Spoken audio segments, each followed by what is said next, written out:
Just another note on the transforming and innovative teachers. These teachers have been recognized by their peers.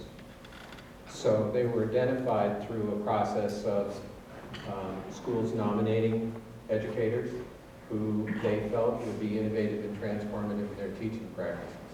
We've now identified 60 of those people. The people you see here today are representative of the two groups that we've had. So I'd like to introduce them to you. Matt is a 3-4 teacher in the Milton School District. And Sharon, next to him, is a kindergarten teacher in the Williston School. Al is a 5 through 8 teacher in the Williston Schools. Joyce is a librarian in the Jericho school system. And Nissa is a multi-processing teacher, tech integration, history, advisor at the South Burlington High School. And Steve is going to lead this conversation for us. So thank you very much. So I moved over here so that the video camera can see all of you. And my goal here is to kind of do some question prompting, but then to have a conversation amongst the panelists and with you. So if you feel that something comes up that you'd like to ask a question, feel free to raise your hand and we'll try and include it. An hour is not very much time. So hopefully you get enough of a sense of each of them that you can approach them afterwards with sort of more in-depth conversations afterwards.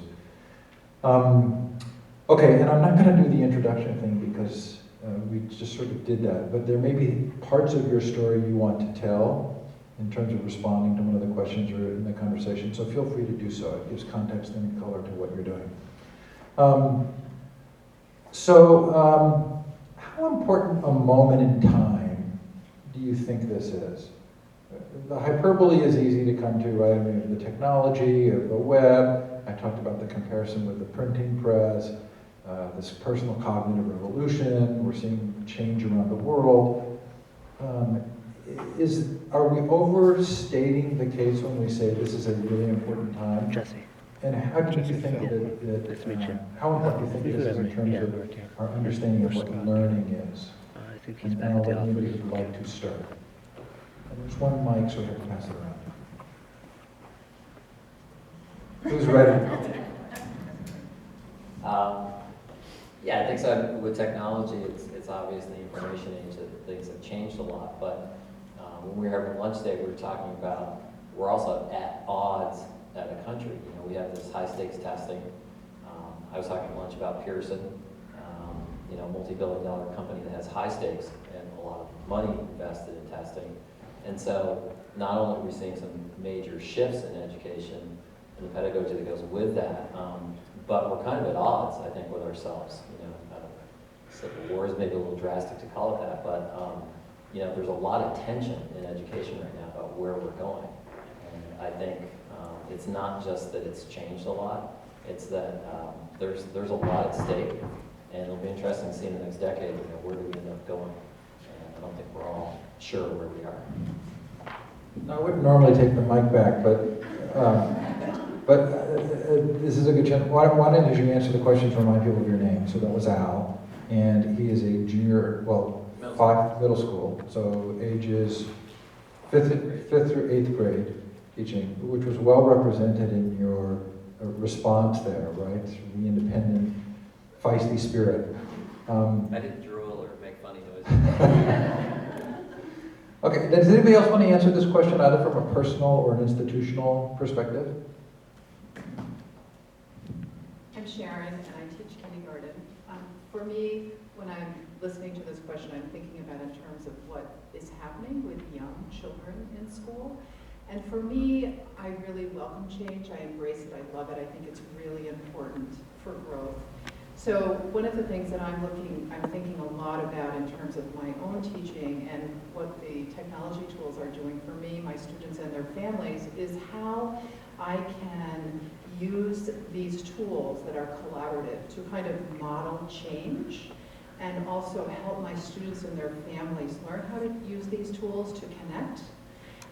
to engage and help enrich what it is that they're learning about. Because really it's not about the tools, it's all about the learning that's happening. And so the tools have just given me an opportunity to work with my children in seamless ways so that they can continue to be excited about those everyday ahas that they're having, whether it be in the block area or if they're making a book or if they're playing with water. But it's just a way to how can you captivate that and share it and put it out there for an audience. Because the audience then is where we're all going to get that perspective, someone else's perspective, and we're going to make those connections because other people are going to take interest in what we're learning. That never could have happened. Right, so kindergartners blogging could never have happened 10 years ago. No. It would have been impossible. And so is that a big deal? I mean, is in the same way that I talked about Instagram and photographs this morning, I don't think you were there, but is that a big deal? It's a huge deal because what my young bloggers are finding out is there's a lot of benefits from that, and they're discovering their voice as learners. So when they're reading and they're writing and they're making these really deep reflective discoveries about what they're doing in math, they have an opportunity to share that. So I think about my students now independently creating posts. They understand what a post has to be. They understand that anything that they share in a digital way has to be safe, kind, and responsible. So right away we have these opportunities as educators to start modeling what does it mean to be a safe, kind, responsible digital citizen. Because we know in the future, everything is going to be digitalized. So as an educator, it's important for us to seize those moments and opportunities. And I actually just want to comment on the blogging aspect that I'm actually seeing a lot of my students looking at learning outside of the physical location of the school. So in terms of change, and this is an important time, I think we're coming up against this idea of what is learning.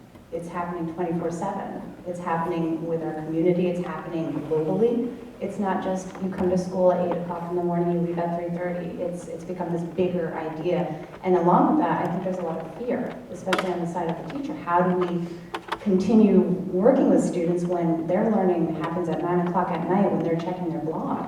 And how do we respond to that? How do we evolve as teachers to also look at learning and connecting on a 24/7 level?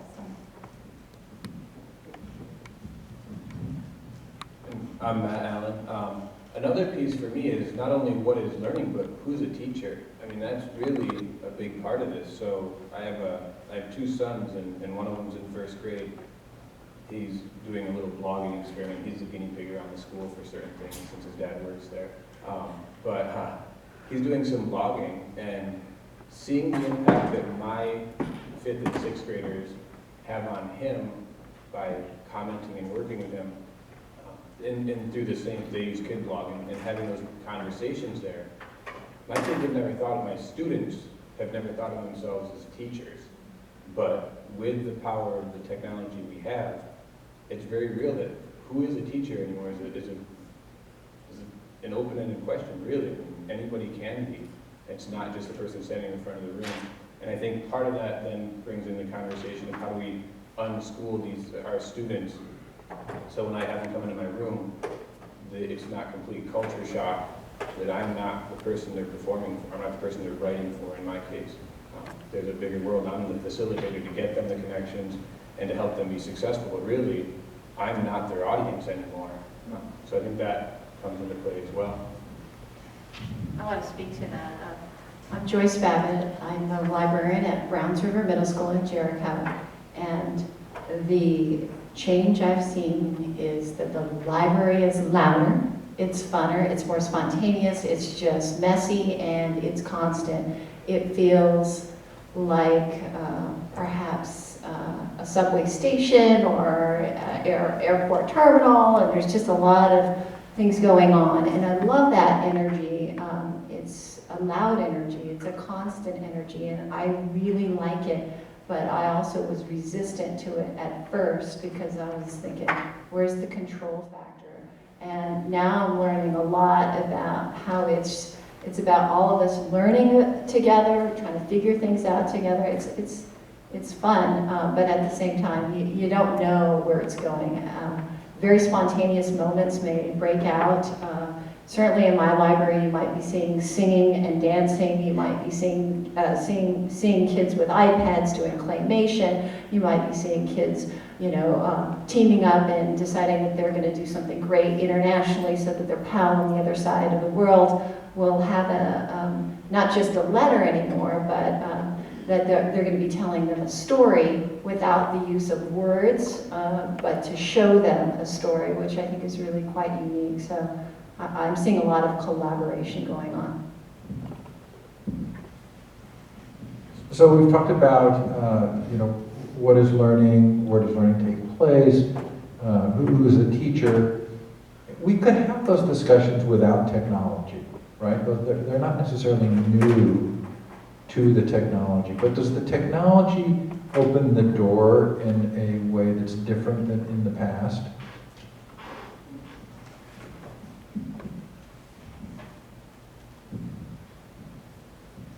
And I don't know if this is just me as a newer teacher, but I never had that opportunity as a kid to feel like I was the teacher. I was in my classroom, and I think that can happen without technology, I guess, to an extent, but the technology really makes it a viable option for all kids. So my kids, we don't have the same schedule in my first grade. The first grade in our building isn't the same schedule as the sixth grade in our building. So for that conversation to occur, we'd either traditionally have to break a schedule where a kid's going to miss out on math or reading or writing, which may not be an option for a kid depending on their level of success. But with technology, they can be that person. So a kid who's struggling in my sixth grade as a writer, coming to mind, I have a couple of examples, but also struggling in reading and math, having them leave reading and math to go be a teacher and writing to a first grader isn't an option if that kid's going to continue to be successful in the current system. But with the technology, they can, because you can have interactions that aren't face-to-face that are still powerful through commenting and feedback. So I do think technology opens the door, and for some kids it opens a little wider than it would have been, but for some kids it even gives them a chance, because some kids wouldn't have that opportunity without the technology. I think the technology opens the door in that it makes learning equitable and available for all the students in my classroom. And I think we really have to think about that as educators. There are a lot of children that we have that have never been maybe outside of their own town. So the technology can help give them windows of opportunity to see the world and to see what other people are doing that are their age also, and to make some connections with things that they're learning about. I think we talked earlier about how it changes the audience that you have in the classroom. I think about how it makes a lot of students players that never were before. And so I have a student who, Bonnie saw this video the other day, wonderful young man, but very quiet in the classroom, and he just cracked 80 comments this year on other students' blogs, and he's my top commenter. And so I interviewed him, and I filmed him, and I said, when it comes to being online, you're Mr. Chatty Cathy here. And so he said, in the classroom, I'm really shy because I just don't have a lot of confidence. And when I'm online, I'm not in front of anybody. And so he is prolific online with other students. I had a girl the other day, and they had to pick a 20th century topic to study, and she's really into dance. So she's looking at modern dance. And she said, I dance 2 hours every night at home. I said, well, yeah, I'll shoot a video, put that on your blog and show people. Well, I can't do that. That'd be embarrassing. I said, look, if I can put a video of me singing online, you certainly could do that with dancing. And so she finally got up enough nerve to do it. And I checked today, and she's had 12 affirming comments from other students saying, wow, that was fantastic. That was wonderful. I can't imagine what that'll do for her confidence. And who knows what she'll do with that in the future. So it brings in a lot more kids into a classroom that maybe don't have that opportunity in a very traditional setting. So I've been taking online classes for about 10 years, and it's only getting better. It just seems to just get better and better. And when I say better, what I notice is the interaction and the format, and the fact that it's not just multiple choice tests and this and that, but there's lots of new layers that make education online very appealing to me. So I think for me, who personally, I've been the quiet person in the back in the classroom. I listen and I'm there, but I'm not willing to speak up. And so I think with online education, you need to speak up in order to be heard and seen in that environment. So I'm seeing a good change with online education. I forgot to introduce myself before. My name is Nissa, and I'm a high school teacher at South Burlington High School. And just hearing all of this, I'm thinking actually about our sophomore exhibitions that we do every year. And actually, I was gone yesterday doing exhibitions, and currently all of my students, all of my sophomores, have to create a digital portfolio that they then share with people outside of just their classroom and teachers, but their family, community members. They create this entire portfolio. And I've had students actually approach me and say, you know what, I was able to send my digital portfolio to my next door neighbor, who I've known since I was 2 years old. And then that neighbor came in to be part of the exhibition process, and there were tears because here was this, you know, here are these students who are able to put a body of work together and then click of a button, share it with people that they've known, and it becomes a celebration. And I think about, you know, when I was in high school, all of my papers, my projects, those got crumpled up in my backpack, they got lost, they, you know, maybe went into the recycling. But here, using the digital portfolios and then being able to share those, all of a sudden that work is available online. It's a body of work, and it's able to be shared. And I just think, looking at that, this is the first time I've been able to see students share, you know, 2 years worth of academic accomplishments, extracurricular accomplishments, photographs, art projects, what have you, in such an easy way with a much bigger audience. So.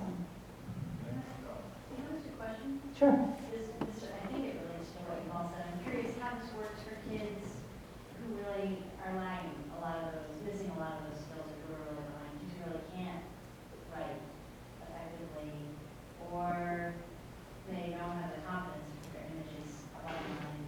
I've wondered about those kids. I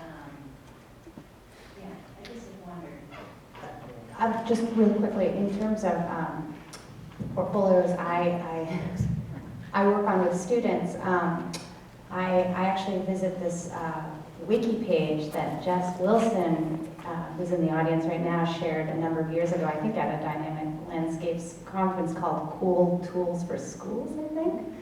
And I share that with my students. There are hundreds and hundreds of tools, digital online tools, that almost anyone can find some connection with. So I have students who maybe are interested in music, and they're not strong writers, or they're a little shyer in terms of being able to share their writing, but all of a sudden they have a music application, and they're creating a soundtrack and a piece of music that reflects just as well as, say, a written piece, or using Wordle, for instance, or a drawing tool. So I've found that to be the answer to students, and giving them the choice to choose what application or what tool they might want to use that is, connects to their intelligences or skill sets. So.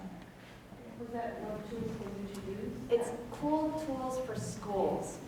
It's another one, a really good web tool for you to use. Oh. Not sure how far takes you to this.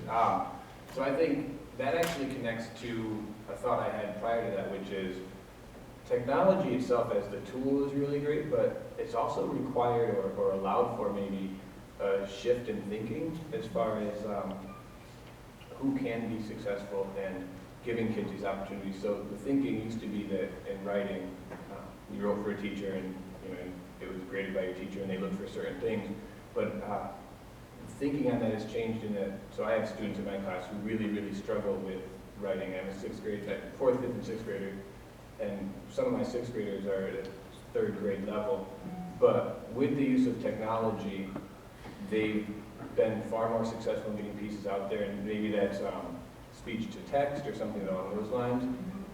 But in addition to that, the thinking that it's a world that we have a relationship with, So, for example, with blogging, I have some sixth graders who in the classroom won't share, and they know they struggle a great deal. But when I can connect them to the third graders in Texas that they connect with, they don't worry at all about, they're a big sixth grader, and we talk about it. Now you're the sixth grader. They don't know anything about you. So they can feel confident that the comments that they leave are going to be appreciated, and there's a really good chance that it's not going to be made into something that the kid's going to have to feel self-conscious about. So I feel like in those connections and in that shift that the world is your audience, it does build confidence.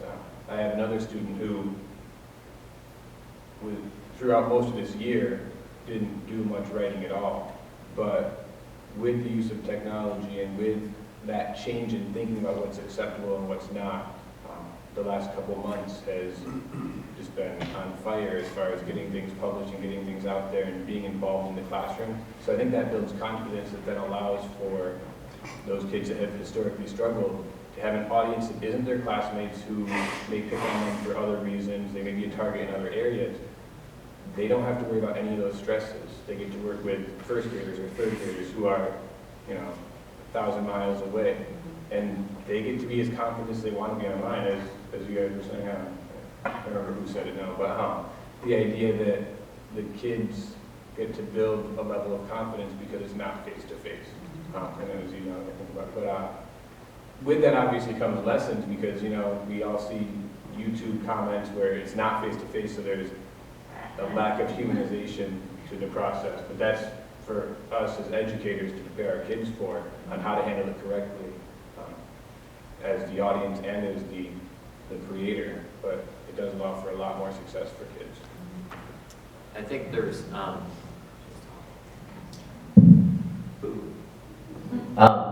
the technology has allowed us.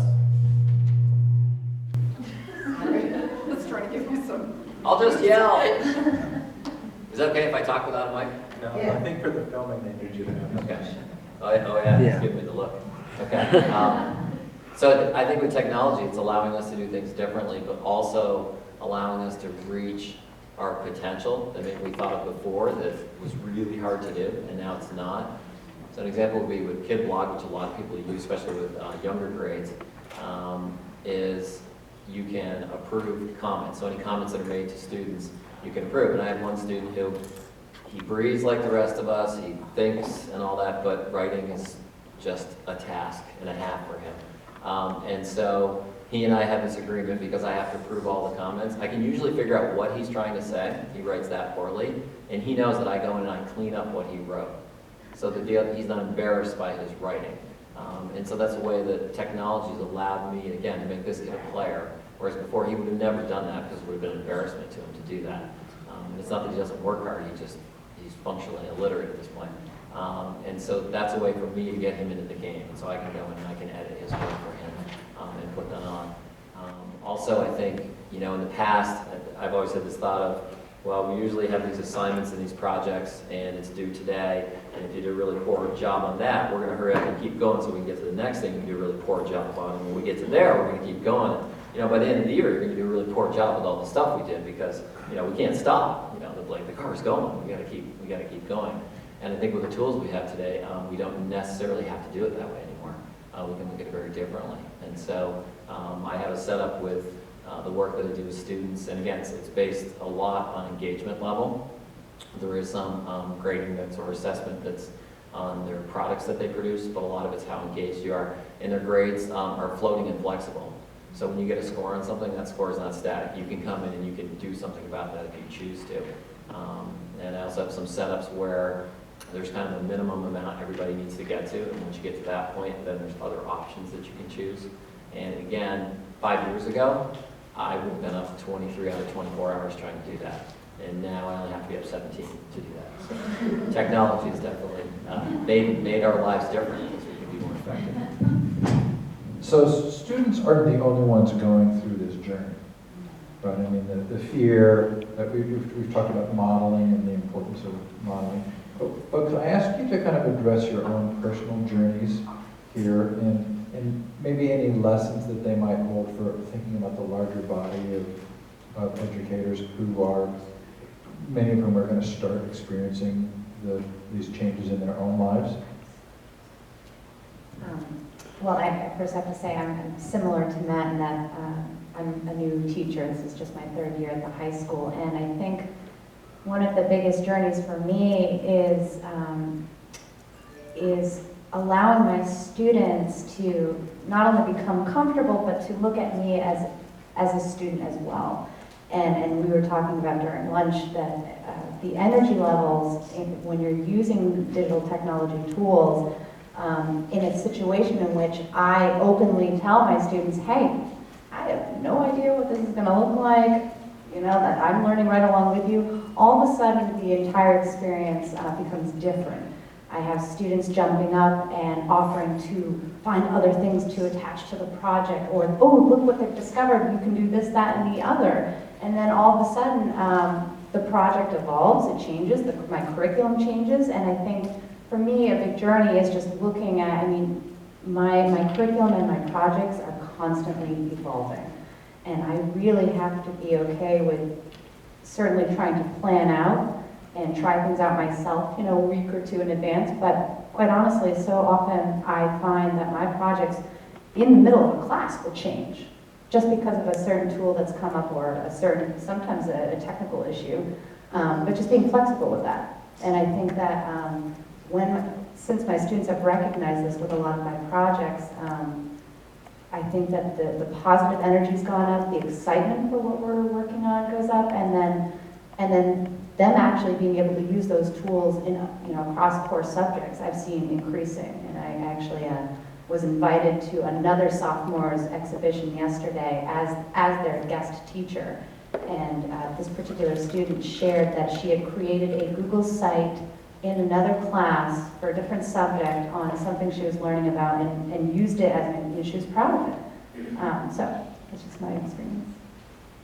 So I just got an iPad last summer, and I said, this is overwhelming. All of this stuff is just amazing, but my brain can only fit so much. So I said, okay, video, just understand video, because what you want to do is make the world a better place. So what you want to do is you want to connect with some people, and you want to send these video, you want to send the writing, you want to figure ways to communicate with people. And so let's just focus in on the video. And so my journey has been, it's just like I have the iPad with me, and I'm like, okay, I'm talking to my friends in Australia and Italy, and doing these very quick 5-second moments to share with them my day and what I'm eating or what I'm doing with the kids. And it's just become very natural now for me to be able to share without any hesitation, because the iPad has allowed me to quickly email a video, which wasn't the case last year when I tried to do video with Poland. So I'm realizing in my journey that if I can just focus on one thing and celebrate on that and say, okay, let's just keep building on that. It's going good. In the past, I've always liked teaching. I really like the school I work with. Some of my colleagues are out there. I work with some really talented people. But it was sort of delivered to me. So you had professional development or workshops. It was always put out in front of you, and you do different things. And then a couple of years ago, a year and a half on, you can tell me what it was, but we took this class, and it really pushed us hard to really start publishing our own work and to start self-engaging in things that are going on. And so I'm now a Twitter freak, which I call it the anti-smoking thing, because smoking you try and give up, and Twitter you have to try until you can actually make it work. And so Twitter is just this amazing tool that I use all the time now. I'm teaching an online course to adults all over the world about blogging. I'm having writing a book with a person this summer, and my colleagues will attest I can write well enough to keep a job, but that's about it. You know, all these amazing things are happening, and so it's really changed my view on what learning looks like for me and obviously for the students. And again, technology plays a huge role in that, but it's really changed the way I think about being engaged. I no longer think about, well, it comes to you and you pick and choose. I'm like, no, you need to go out there and you need to get after it.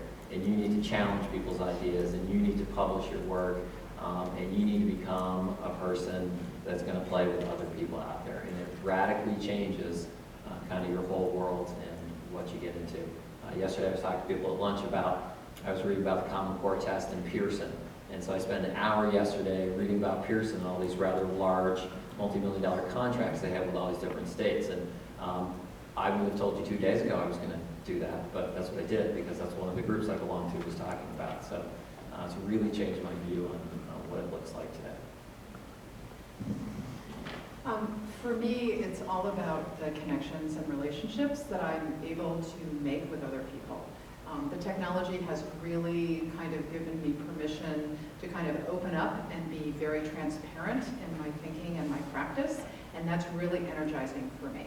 And I try to model that with my students as well. I think as educators, I'm trying not, we get very overwhelmed sometimes, like thinking about, oh my God, I have to learn about Twitter now, and I have to learn about this, and I have to learn about that.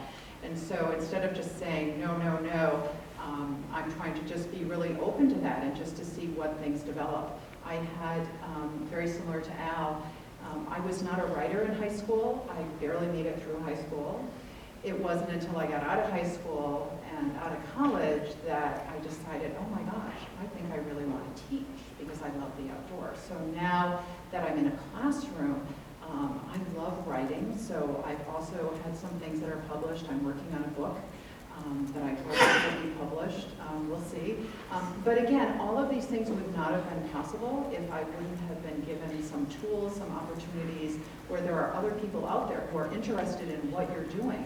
And how is that working for you? And how is it making a difference for you and your students?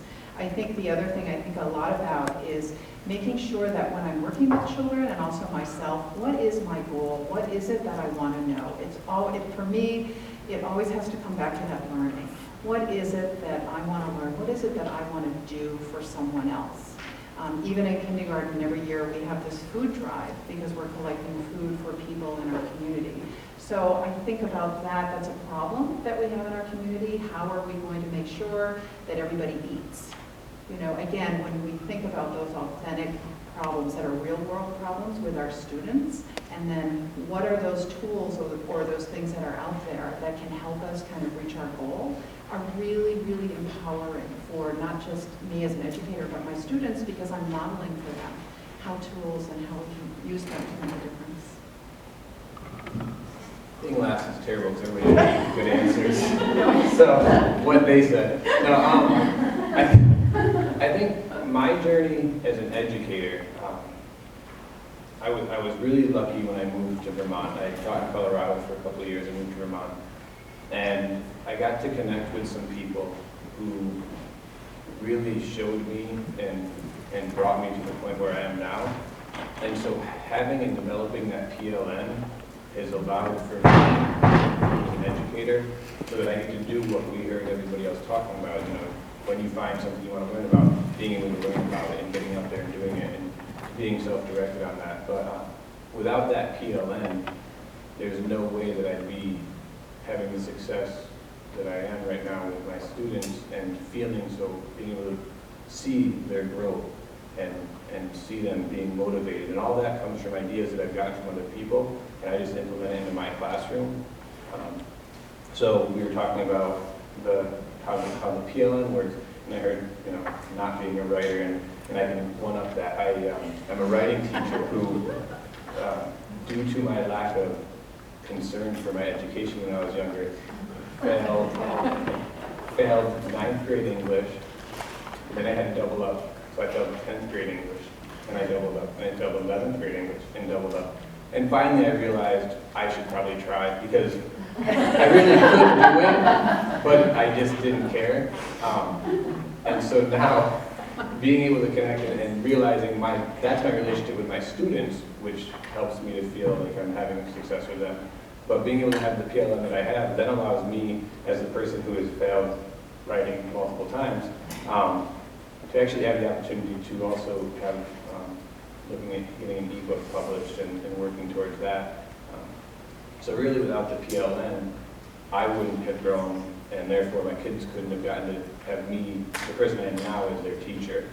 So although I was lucky that I fell into or got a job where I was lucky to meet the people that I did, I would definitely stress for any educator who's looking to progress to really focus on who you're connecting with and how you're connecting, so that Twitter is part of your normal, maybe not everyday existence, but it's a part of your existence, and making those relationships and really moving forward with people and being willing to share, but also willing to steal ideas from others, because almost everything that's powerful in my room right now, I got from somebody else who might have tweaked it a little bit, but without that tail end, none of that stuff would have happened for my kids.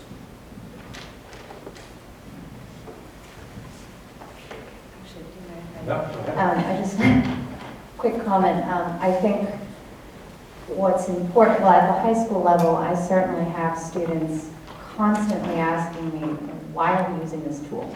I don't want to use this. I don't want to do this. And giving, digital tools and an online presence credibility is incredibly important. So exactly what all of you and everyone's saying here is, we have an ebook coming out. I personally have a website and my art, and so I constantly share with my students how those tools and all of these skill sets are used in the real world in college and beyond. And I certainly know at the high school level that's incredibly important. And as once students are able to sort of go, oh, okay, so they've created a website for their job. Oh, so they're using Twitter actually within the job itself. Then they can start to say, okay, well, I understand why we're using this, and I certainly can appreciate it. I know with juniors and seniors, they're looking at colleges, and I often get the question, why are we creating digital portfolios, or why do I need to blog? And it's like, well, when you head off to college, guaranteed all of your work is going to have to be saved in a digital portfolio of some sort. You're going to be blogging with your teachers. You're going to be, uploading your work, videos or papers or what have you, and then eventually when you get off into your careers or whatever you decide to do, be it, an auto mechanic or a teacher or a dancer, at this point in time, everyone has an online presence, and it's really just how we utilize that online presence, and as teachers model it. That I think is really important. So creating an online presence for your artwork, working on an ebook, working on a book, working on an ebook, working on an ebook. Are you working on a book? I have a book. Okay, so there's a level of proactivity in that description. There's what I call this morning self-direction or agency that's associated with your work now. How do you think I'm right in focusing on that? I'm willing to hear a counter. You can push back on me, but do you think that this is an important aspect right now of teaching people to be a learner, is to be self-directing? Yes, absolutely. I just want to say, if you are self-motivated, that's half the battle. A lot of my students don't have the motivation to do a project, but when given an opportunity to do something that they're passionate about, or their self-interest, or you're going to say, go ahead, write that, and give it 30 days for NaNoWriMo, which is National Novel Writing Month. A lot of my students are able to create 100 pages of an awesome story, and how did they do that? It's because they were self-motivated. I think that's a really important point, Joyce, because I think that if children are invested in an idea, I think they are more willing or more interested to pursue that idea. And I think also about what you were talking about earlier in terms of those reluctant learners. We all have those learners in our classroom, and I think what the technology does is it gives them access. It gives them access to their ideas and the learning. And I think we really have to think deeply about that when we're working with students, because it's through their ideas that we are also learning. And we were talking at lunch, I can't remember who it was, maybe it was you, Joyce, who was sharing an idea that a student has, and you are learning right along with your student, like you don't know, or maybe it was you, Alyssa, I think, and you don't know where that learning is going to go, but you're kind of on this journey together with your students. And I think once we model that, then it's through that modeling that they're seeing, oh, we don't really know where this is going. And so it's their ideas and your ideas. And then we're really modeling for them how they can be self-directed and think about what they feel is important and then pursue that idea. And I think more than ever, I mean, now's a time when, without self-direction, that gap between, well, the gap between those who are self-directed and motivated and those who aren't is huge. When I show my student, you know, I'll come across a video of, I can't think of his name, he's a 12-year-old little Steve Jobs guy, I can't think of him, but, you know, when I show a video of him presenting and up there doing his thing and the apps that he's created, where he is going to be in life because of that, and where a kid who's not motivated and self-directed is going to be, is huge. So the competition, because of the access, the competition is going to be a lot more intense for the jobs that kids want. And I know that a lot of our population, that access comes into play. What does that look like? But it's just, you know, you have to want it and you have to do it. And without that, you really don't have much of a chance, I don't believe, in the future. It used to be that everybody, you know, for the most part, everybody had, you get through high school, you get through college, or you get through high school and you decide what you're trying to do. But now, kids are knowing and experiencing and having success well before they get into a college. And if you're not motivated and self-directed, you're way behind the eight ball on that one. So I think that's the message that our kids need to have. And even as adults, that's our reality. Yeah, just to echo what Matt said about, you know, we often talk about the distribution of wealth in this country, and I think the distribution of use of information is equally staggering. I had a student the other day that decided to post some of their work on Facebook and Pinterest because they wanted to improve their digital footprint. And I said, that kid's far ahead of a lot of other people, and she gets it. And I think students that don't, they're going to be far, far behind if they don't figure that out. I'm actually seeing more of that self-direction, especially in the South Burlington School District with the one-to-one initiative. And I don't know how many people are coming from districts that are either engaging with the one-to-one or looking at it, but it certainly has opened the playing field in terms of accessibility and equity for technology. I have students who don't have internet at home, don't have a computer. Now all of a sudden they have a laptop. They come to school with their laptop. They're uploading images. They go home and they have Photoshop elements on their laptop, and they come into school the next day with these incredible creations. And so I think that just in terms of the one-to-one initiative and even personal mobile devices, we're certainly seeing more self-drive. I know South Burlington, we actually put Wi-Fi into our islands bus, so students who don't have access to the internet up in Georgia or South here or further can actually access that Wi-Fi right in their, on the hour-long bus ride. So, which is pretty incredible, and I've seen, just as I mentioned before, I've seen students who were completely disengaged and not motivated now all of a sudden have a laptop and have a myriad of tools and opportunities, and is now they're able to even seek out what they're passionate about. So that's just observation. So I want to take us down one more road. Do we finish at quarter past? Okay, so we're not holding anybody here at the moment. Before I go down that road, do any of you have a question that hasn't been addressed yet that you would like to raise at this point? Okay, so let's talk a little bit about the global piece here. Right? So Nissa, Joyce, Matt, specifically working on projects that are global. This is an area in which we've never been very good. Right? In terms of understanding other cultures, speaking other languages, connecting with other countries. What are the opportunities and challenges now associated with web technology and global projects?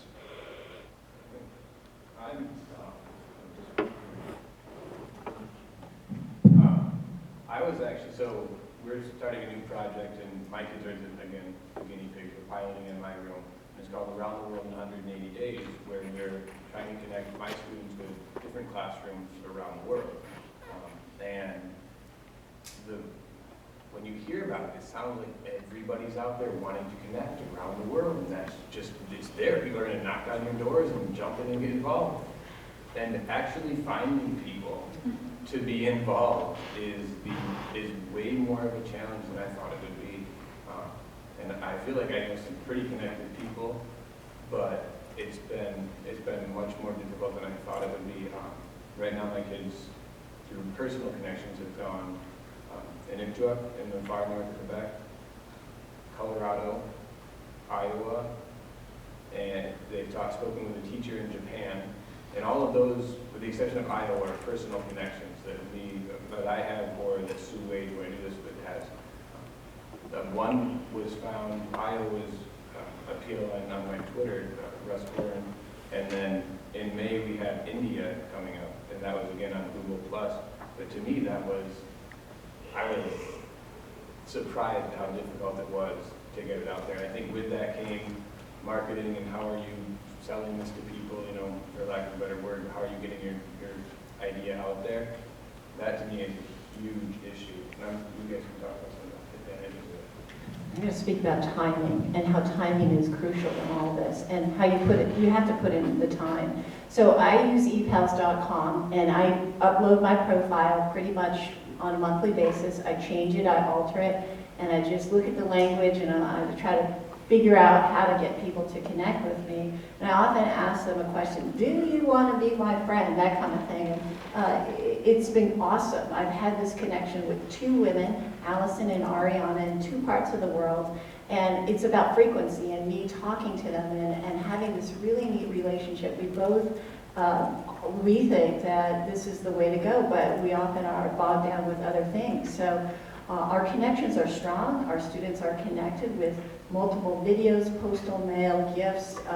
There's just been a lot of layers, which has been wonderful, but at the same time, we know this is us, not necessarily something that can be copycatted or done again and again with the same, because every group is going to be different. So I'm just going to reconnect. I'm going to keep trying. I'm going to figure out what group she has and this person. It's about timing and putting in the time, and sometimes just being really lucky. To be honest, I've actually struggled similar to Matt. In fact, I came up with this amazing idea. I wanted to have students in my digital video class co-produce a video with another class around the world, and it would be scripted together and then shot differently and then edited differently by sharing video. And then I created an ePals account, and to be honest, it was too much. I had all these ideas. I couldn't quite find a classroom. I struggled with the timing. And so now that I'm thinking back on it, I think for me personally at the high school level, students aren't as interested in just making friends. I think that at a younger age and at the middle school level, it's pretty cool, like seeing that. So I have to sort of develop an idea, a backbone to the project. But I think just starting simply, like maybe there's a fashion design class that's running next year. Maybe it's connecting with another class and just comparing fashion trends, or something very, very simple. And I'm hoping that works, but I'm learning, from all of you in terms of, that global connection. I think that I've certainly in the past overwhelmed myself, and what I'm learning is that it's simplified. And then once I make those connections, I could certainly start to add elements and build up. So. I think to go back to what Matt said about having a really good personal learning network, that's where I'm finding the most sort of bang for the buck. And it is challenging to find people to connect with. And getting a good PLN can take years. I've been at it for 2 years, and I feel like my network's pretty good, but it has a long way to go.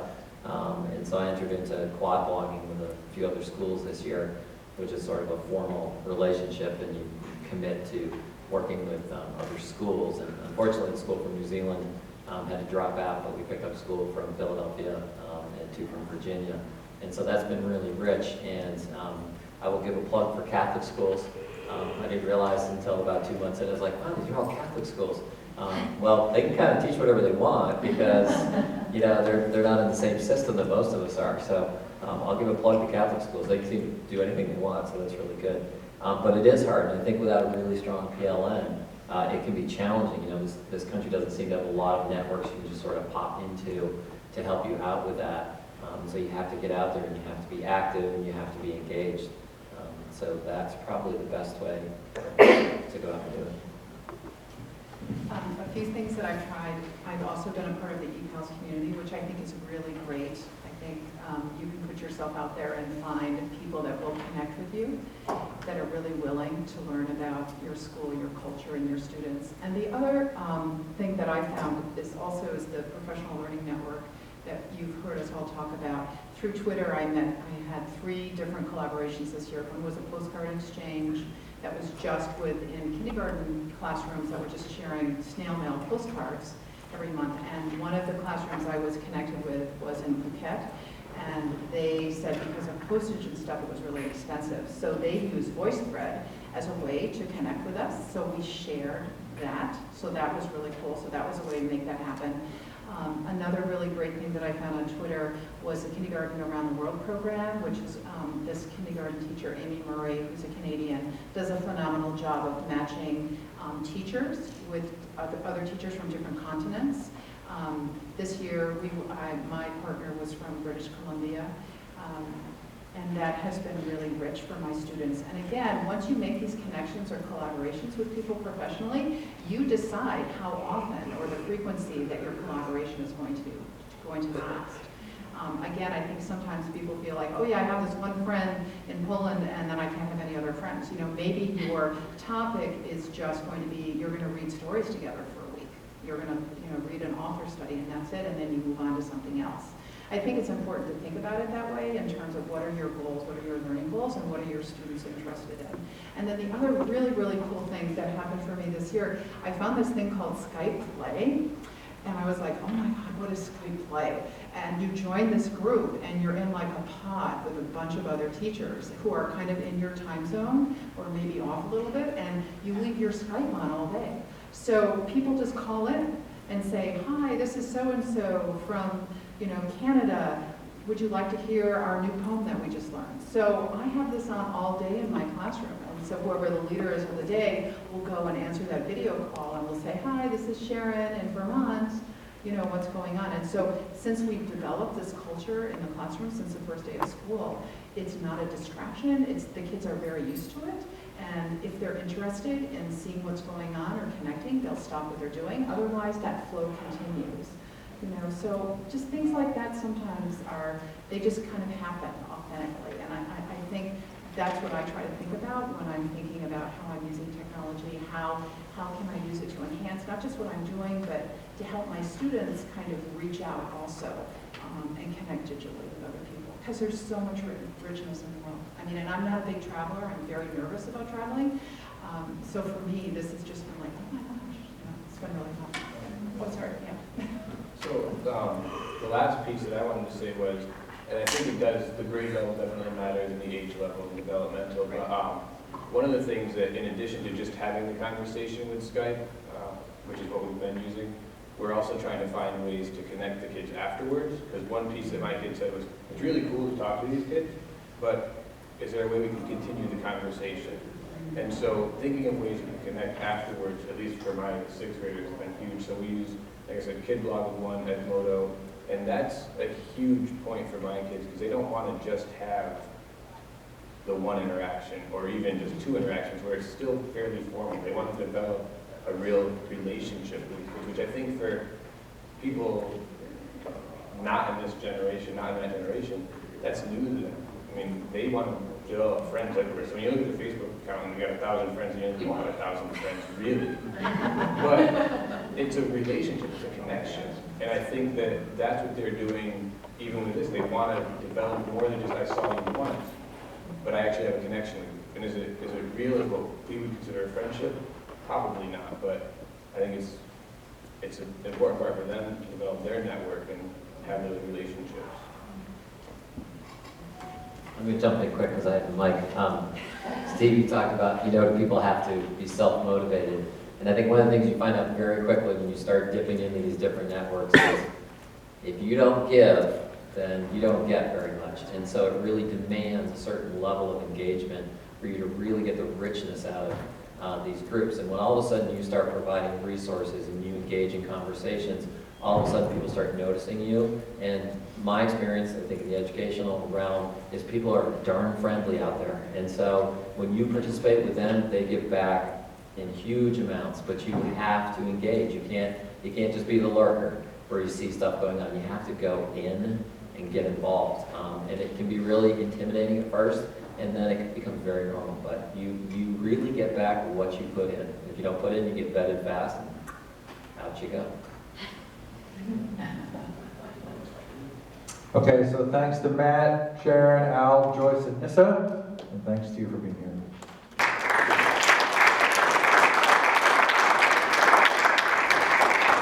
And I'd like to encourage you all to join them on Vita Learn Google Plus account and on Twitter.